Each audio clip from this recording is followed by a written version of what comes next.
आज हम लोग इस वीडियो में देखेंगे अक्षरा। ये कक्षा 6 की पुस्तक, हिंदी की पुस्तक है। ये इसमें सबसे पहले आज हम लोग पाठ 9 देखेंगे, हिंद महासागर में छोटा सा हिंदुस्तान। तो सबसे पहले बच्चों हम इस पाठ को पढ़ेंगे और आपको इसको ध्यान से सुनना है, जिससे कि इसमें जो अभ्यास में प्रश्न दिए गए हैं वो हमें आसानी से उनके उत्तर समझ में आ जाएं। और इसके बाद हम जो है अंत में, वीडियो के अंत में इसके हम अभ्यास प्रश्न इसी वीडियो में देखेंगे। तो आइए बच्चों इसको सुनते हैं पाठ को। हिंद महासागर में छोटा सा हिंदुस्तान। प्रस्तुत यात्रा वृत्तांत में लेखक ने मॉरिशस के सौंदर्य और वहाँ फैली भारतीय संस्कृति का वर्णन किया है। मॉरिशस वह देश है जिसका कोई भी हिस्सा समुद्र से 15 मील से ज़्यादा दूर नहीं है। मॉरिशस वह देश है जहाँ की जनसंख्या के 67 यानी 67% लोग भारतीय मूल के हैं। मॉरिशस वह देश है जिसकी राजधानी पोर्ट लुई की गलियों के नाम कलकत्ता यानी कोलकाता, मद्रास, चेन्नई, हैदराबाद और मुंबई यानी बम्बई, मुंबई हैं, तथा जिसके एक पूरे मोहल्ले का नाम काशी है। मॉरिशस वह देश है जहाँ बनारस भी है, गोकुल भी है और ब्रह्म स्थान भी है। यात्रा पर मैं दिल्ली से 15 जुलाई को, बम्बई मुंबई से 16 जुलाई को और नैरोबी से 17 जुलाई को मॉरिशस के लिए रवाना हुआ। इधर से जाते समय नैरोबी ब्रैकेट में की दुनिया में मुझे 1 रात और 2 दिन ठहरने का मौका मिल गया। अतएव मन में यह लोभ जग गया कि मॉरिशस के भारतीयों और अफ्रीकियों से मिलने के पूर्व हमें अफ्रीका के शेरों से मुलाकात कर लेनी चाहिए। विमान दूसरे दिन शाम को मिलने वाला था। अतएव हम जिस दिन नैरोबी पहुँचे उसी दिन उच्चायुक्त श्री भाटिया के साथ नेशनल पार्क में घूमने को निकल गए। नैरोबी का नेशनल पार्क चिड़ियाघर नहीं है। शहर से बाहर बहुत बड़ा जंगल है जिसमें घास अधिक, पेड़ बहुत कम हैं, लेकिन जंगल में सर्वत्र अच्छी सड़कें बिछी हुई हैं और पर्यटकों की गाड़ियां उन पर दौड़ती ही रहती हैं। लेकिन दौड़ती ही रहती हैं। हमारी गाड़ी को भी काफ़ी देर तक दौड़ना पड़ा, मगर सिंह कहीं दिखाई नहीं पड़े। दूरी तय करने के बाद, या यूँ कहें कि 10-20 मील के भीतर हर सड़क छान लेने के बाद हम उस जगह जा पहुँचे जहाँ सिंह उस दिन आराम कर रहे थे। वहाँ जो कुछ देखा वह जन्म भर कभी नहीं भूलेगा। कोई 7-8 सिंह लेटे हुए या सोए हुए थे और उन्हें घेर कर 8-10 मोटरें खड़ी थी। तुर्रा ये कि सिंहों को ये जानने की कोई इच्छा ही नहीं थी कि हमें देखने को आने वाले लोग कौन हैं। मोटरों में शीशे चढ़ाकर उनके भीतर बैठे लोगों की ओर सिंहों ने कभी दृष्टिपात नहीं किया, मानो हम लोग तुच्छ हूँ और उनकी नज़र में आने के योग्य बिल्कुल नहीं हूँ। हम लोग वहाँ आधा घंटा ठहरे होंगे। इस बीच एक सिंह ने उठकर जम्हाई ली, दूसरे ने देह को ताना, मगर हमारी ओर किसी भी सिंह ने नज़र नहीं उठाई। हम लोग पेड़ पौधे और खरपात से भी बदतर समझे गए। इतने में कोई मील भर की दूरी पर हिरणों का एक झुंड दिखाई पड़ा, जिनके बीच एक जिराफ खड़ा था। अब 2 जवान सिंह उठे और 2 और चल दिए। एक तो थोड़ा सा आगे बढ़कर एक जगह बैठ गया, लेकिन दूसरा घास के बीच छिपता हुआ मोर्चे पर आगे बढ़ने लगा। हिरणों के झुंड ने ताड़ लिया कि उन पर सिंहों की नज़र पड़ रही है। अतएव वे चरना भूलकर चौकन्ने हो उठे। फिर ऐसा हुआ कि झुंड से छूटकर कुछ हिरन एक तरफ को भाग निकले, मगर बाकी जहाँ के तहाँ खड़े रहे। इच्छा तो ये थी कि हम लोग देर तक रुकें और देखें क्या होता है, किंतु समय 6 से ऊपर हो रहा था और 7 बजे तक नेशनल पार्क का फाटक बंद हो जाता है। फिर यह भी बात थी कि शिकार तो सिंह सूर्यास्त के बाद किया करते हैं और शिकार वे झुंड का नहीं करते बल्कि उस जानवर का करते हैं जो भागते हुए झुंड से पिछड़ जाता है। अब यह बात समझ में आई कि हिरन भागने को निरापद नहीं समझकर एक गोल में क्यों खड़ी थी। नैरोबी से मॉरिशस तक हम BOAC के विमान में उड़े। यह विमान नैरोबी से 4 बजे शाम को उड़ा और 5 घंटे की निरंतर उड़ान के बाद जब वह मॉरिशस पहुंचा तब वहां रात के लगभग 10 बज रहे थे। रात थी, अंधेरा था, पानी बरस रहा था, मगर तब भी हमारे स्वागत में बहुत काफ़ी लोग खड़े थे। हवाई अड्डे के स्वागत का समा देखकर ये भाव जगे बिना नहीं रहा कि हम जहां आए हैं वहां छोटे पैमाने पर भारत ही है। चूँकि मॉरिशस के भारतीयों में से अधिकांश बिहार और उत्तर प्रदेश के लोग हैं, इसीलिए हिंदी का मॉरिशस में व्यापक प्रचार है। मॉरिशस की हिंदी प्रचारणी सभा जीवित जागृत संस्था है। मॉरिशस की राजभाषा अंग्रेजी किंतु बोलचाल की भाषा क्रियोल है। क्रियोल के बाद मॉरिशस की दूसरी जनभाषा भोजपुरी को ही मानना पड़ेगा। प्रायः सभी भारतीय भोजपुरी बोलते अथवा उसे समझ लेते हैं। यहाँ तक कि भारतीयों के पड़ोस में रहने वाले चीनी भी भोजपुरी बखूबी बोल लेते हैं, किंतु मॉरिशस की भोजपुरी शाहाबाद या सारन की भोजपुरी नहीं है। उसमें फ्रेंच के इतने संज्ञा पद घुस गए हैं कि आपको बार बार शब्दों के अर्थ पूछने पड़ेंगे। हिंदी और भोजपुरी मॉरिशस निवासी भारतीयों को एक सूत्र में बांधे है और मॉरिशस को भारत के साथ बांधने का काम भी हिंदी ही कर रही है। मॉरिशस में हिंदू संस्कृत की रक्षा का काम तुलसीदास जी की रामचरितमानस ने किया है। मॉरिशस में ईख यानी गन्ने की खेती और उसके व्यवसाय को भी सफलता मिली है। वह भारतीय वंश के लोगों के कारण मिली है। सारा मॉरिशस कृषि प्रधान द्वीप है क्योंकि चीनी वहाँ का प्रमुख अथवा एकमात्र उद्योग है। भारत में बैठे बैठे हम यह समझ नहीं पाते कि भारतीय संस्कृति कितनी प्राणवती और चिरायु है। मॉरिशस जाकर हम अपनी संस्कृति की प्राणवत्ता का ज्ञान आसानी से प्राप्त कर लेते हैं।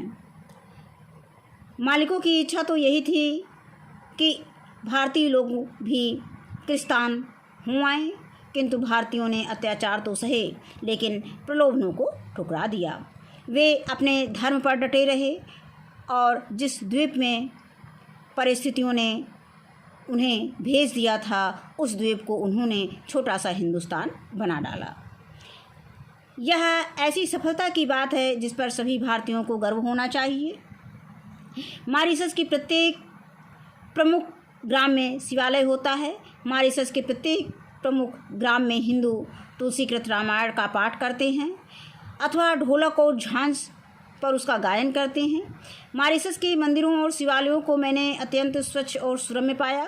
कितना अच्छा हो यदि हम भारत में भी अपने मंदिरों और तीर्थ स्थलों को उतना ही स्वच्छ और सुरम्य बनाएं जितना स्वच्छ वे मॉरिशस में दिखाई देते हैं। वहाँ का परी तालाब भी हिंदुओं की एकांतिक भक्ति के कारण पुण्य धाम हो उठा है। कहने का मतलब भक्ति के कारण पुण्य धाम हो उठा है। परी तालाब केवल तीर्थ ही नहीं, दृश्य से भी पिकनिक का स्थान है।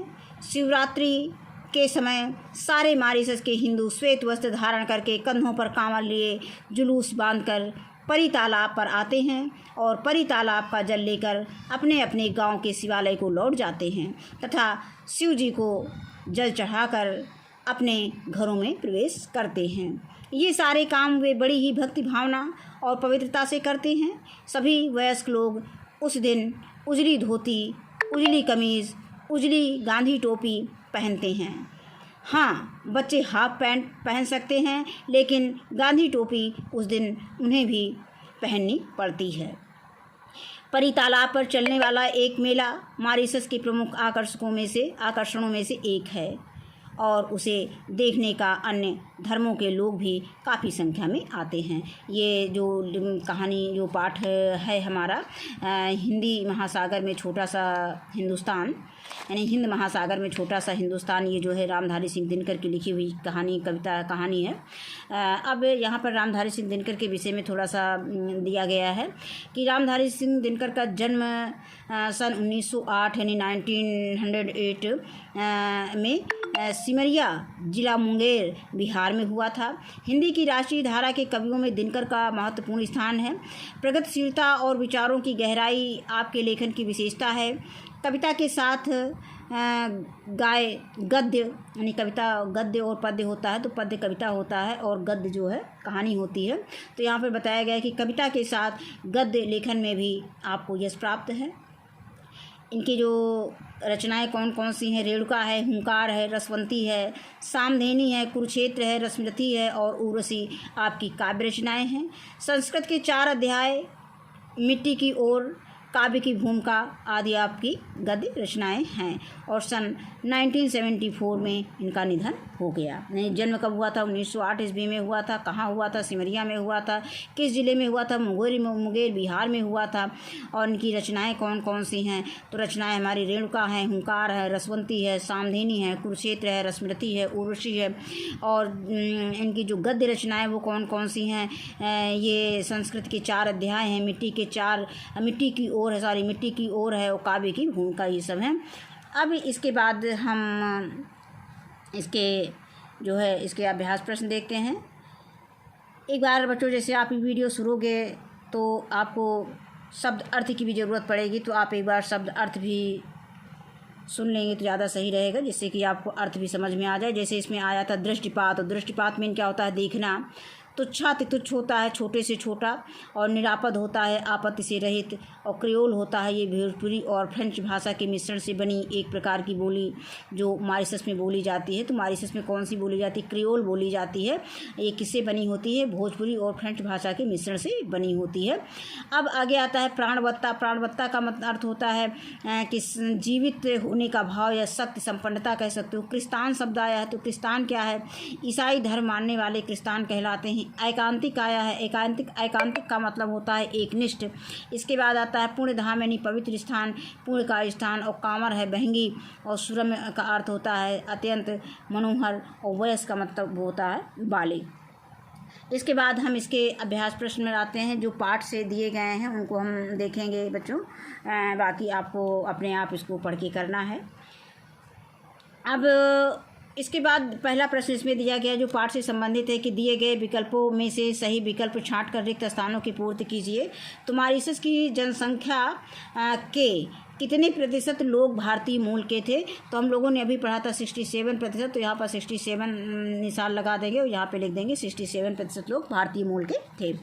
अब इसके बाद आता है खा कि मॉरिशस में भारतीय संस्कृत की रक्षा का काम तुलसीदास जी की ... ने किया था। तो किसने किया था? तुलसीदास जी की जो रामचरितमानस है उसने किया था। तो यहाँ पर हम लिख देंगे रामचरितमानस। ये हमने रामचरितमानस लिख दिया, रामचरितमानस ने किया। फिर अगला है गा दिया है कि मॉरिशस की दूसरी जनभाषा क्या है?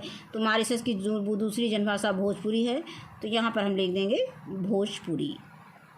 यहाँ पे दूसरी भाषा क्या है? भोजपुरी है। अब इसके बाद दूसरा प्रश्न दिया गया है कि पाठ में आई मॉरिशस की उन सभी गलियों और मोहल्लों के नाम लिखिए जो अपने देश में भी हैं। तो इसका उत्तर देखते हैं। तो ये प्रश्न संख्या 2 का उत्तर है कि मॉरिशस की गलियां कौन कौन सी हैं? कलकत्ता है, मद्रास है, हैदराबाद है, मुंबई आदि। और इसके बाद मॉरिशस के जो मोहल्ले दिए गए हैं काशी, बनारस, गोकुल, ब्रह्मस्थान आदि। इसके बाद है प्रश्न संख्या 3 कि लेखक ने मॉरिशस को छोटे पैमाने पर भारत कहा है, क्यों? तो इसका उत्तर देखेंगे। इसके उत्तर में लिखेंगे कि मॉरिशस की जनसंख्या के 67% लोग भारतीय मूल के हैं। इनकी राजधानी की गलियों एवं मोहल्लों के नाम भारतीय शहरों के नाम पर हैं, जैसे कलकत्ता, मद्रास, गोकुल आदि। यहाँ की दूसरी जनभाषा भोजपुरी है और यहाँ का मुख्य व्यवसाय कृषि है, क्योंकि लेखक को मॉरिशस में वे सारी चीज़ें मिली हैं जो भारत में हैं, इसीलिए लेखक ने मॉरिशस को छोटे पैमाने पर भारत कहा है। इसके बाद हम देखेंगे भाषा की बात आता है ये टॉपिक। अब इसके बाद इसमें पहला प्रश्न दिया गया है कि निम्नलिखित वाक्य में आई हुई क्रियाओं और संज्ञा पदों को रेखांकित कीजिए। तो दिया है मॉरीशस में ईख की खेती और उसके व्यवसाय को भी सफलता मिली है। वह भारतीय वंश के लोगों के कारण मिली है। सारा मॉरीशस कृषि प्रधान द्वीप है। चीनी उत्पादन वहाँ का प्रमुख अथवा एकमात्र उद्योग है। तो इसमें हमें क्रियाओं और संज्ञा पदों को रेखांकित करना है।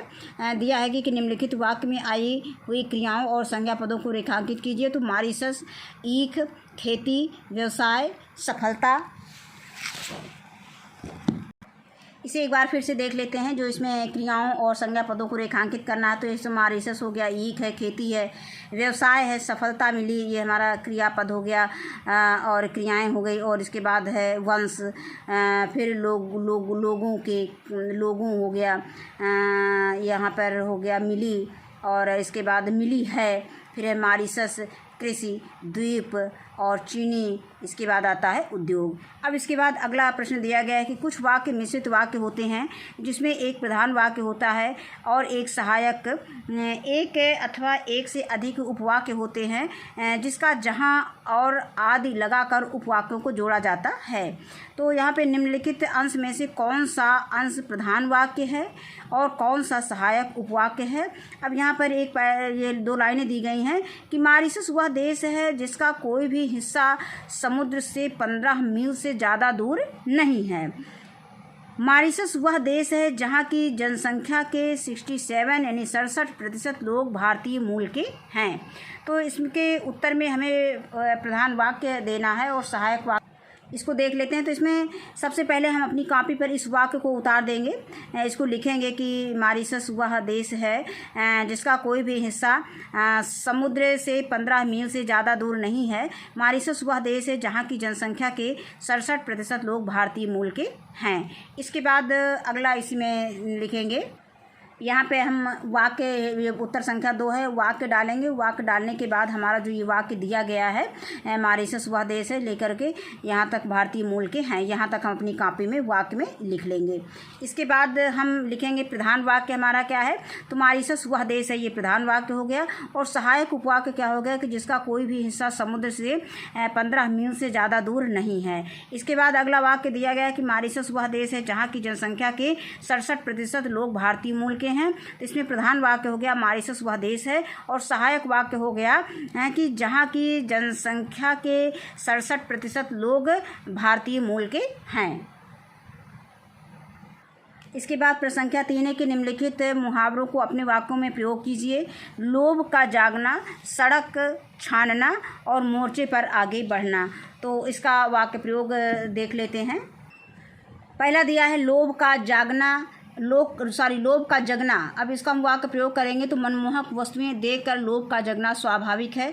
इसके बाद सड़क छानना, रास्ते में बहुत सड़क छानने पर हम मुश्किल से जम्मू पहुँचे। इसके बाद आगे आता है मोर्चे पर आगे बढ़ना, हिरणों के झुंड को देखकर एक जवान शेर धीरे धीरे मोर्चे पर आगे बढ़े।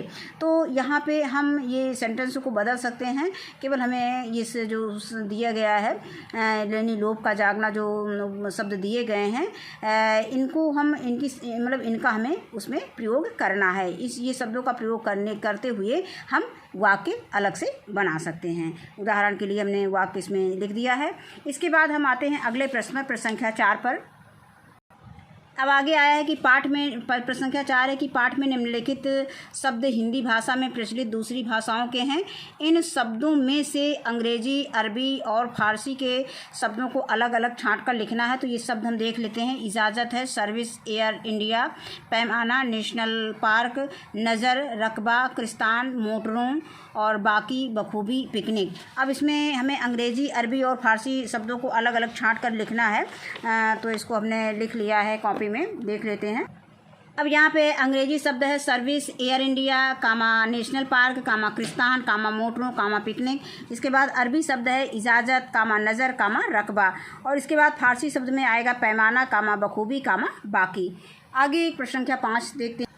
प्रश्न संख्या 5 दिया गया है कि तुच्छ धन अति धन तुच्छ से तुच्छाति तुच्छ शब्द बनता है, जिसका अर्थ है तुच्छ से भी तुच्छ। इसी प्रकार निम्नलिखित शब्दों से नए शब्द बनाइए, जैसे दीर्घ प्रति अति प्लस दीर्घ, दीर्घाति दीर्घ हो जाएगा। इसी तरह से न्यून उच्च शब्द, उच्च और सूक्ष्म, इन शब्दों से हमें ये जोड़ के बनाना है। तो इसको देखते हैं। तो ये हमने कॉपी में शब्द बना लिया है। दीर्घ यानी दीर्घ का दीर्घ प्लस अति प्लस दीर्घ, तो क्या हो जाएगा दीर्घाति दीर्घ। और इसके बाद न्यून, तो न्यून धन अति धन न्यून, तो न्यूनाति न्यून। और इसके बाद उच्च है तो उच्च धन अति धन उच्च, तो उच्चाति उच्च। इसके बाद है सूक्ष्म, तो सूक्ष्म धन अति धन उच्च, सूक्ष्माति सूक्ष्म। अगला प्रश्न दिया गया प्रश्न संख्या 6 का दिया गया है कि पाठ के सबसे अंतिम अनुच्छेद का सुलेख लिखिए। तो ये किताब में दिया गया है, पाठ का अंतिम जो अनुच्छेद दिया गया है, ये यहाँ से आपको अपनी कॉपी में इसका सुलेख लिखना है यहाँ तक। और इसके बाद जो है अगला प्रश्न दिया है कि इस अनुच्छेद पर 4 प्रश्न बनाइए। तो उसको देख, इसमें जो 4 प्रश्न बनाने हैं वो जैसे हमने पहला एक प्रश्न बना दिया है कि वहाँ कौन सा तालाब हिंदुओं का पूर्ण धाम हो उठा है। और दूसरा बना दिया है कि शिवरात्रि के समय सारे मॉरिशस के हिंदू क्या करते हैं। तीसरा प्रश्न हमने बनाया है कि शिवरात्रि के दिन मॉरिशस के हिंदू वयस्क क्या पहनते हैं। और चौथा बना दिया है कि कहाँ लगने वाला मेला मॉरिशस का प्रमुख आकर्षण है। इसके बाद प्रश्न संख्या 6 का अंतिम ये घा दिया गया है कि इस अनुच्छेद के आधार पर, नहीं अगला गा दिया गया है कि इस अनुच्छेद का उचित शीर्षक दीजिए। तो इसका उचित शीर्षक हो जाएगा मॉरिशस का परी, यहाँ पे हमने लिख दिया है मॉरिशस का परी तालाब। तो इसका उचित शीर्षक हम ये लिख सकते हैं मॉरिशस का परी तालाब। इसके अलावा बच्चों कुछ जानकारी के लिए कुछ बातें दी गई हैं। जैसे पहला दिया गया है कि इसे भी जानें, विश्व की सभी भाषाओं में मंदारिन जो है चीनी भाषा बोलने वालों की संख्या सर्वाधिक है। और नंबर 2 दिया गया है कि रामधारी सिंह दिनकर को सन 1959 ईस्वी में साहित्य अकादमी पुरस्कार तथा सन 1972 ईस्वी में भारतीय ज्ञानपीठ पुरस्कार प्रदान किया गया। इसके बाद कुछ बातें और बताई गई हैं जो कि जानना हमारे लिए ज़रूरी है, आवश्यक है। तो निःशुल्क एवं अनिवार्य बाल शिक्षा का अधिकार अधिनियम 2009 क्या है। यह संविधान के 86वें संवैधानिक संशोधन में मूल अधिकार के अनुच्छेद 21 अनुच्छेद 21 क्या है, प्राण एवं दैहिक स्वतंत्रता में, और 21 का में शामिल किया गया है, जिसके अनुसार राज्य 6 से 14 वर्ष की आयु के सभी बच्चों को निःशुल्क एवं अनिवार्य शिक्षा उपलब्ध करेगा। तो ये बच्चों अगर आप वीडियो जब भी देखेंगे, इसको सुनेंगे, तो आपको धीरे धीरे उसको याद करने की ज़रूरत नहीं पड़ेगी, आपको ये समझ में आ जाएगा और धीरे धीरे याद हो जाएगा। तो अलग से इसको पढ़ना नहीं पड़ेगा। तो ये पाठ हमारा यहीं पे समाप्त होता है। इस वीडियो में बस इतना ही। वीडियो देखने के लिए बहुत बहुत धन्यवाद।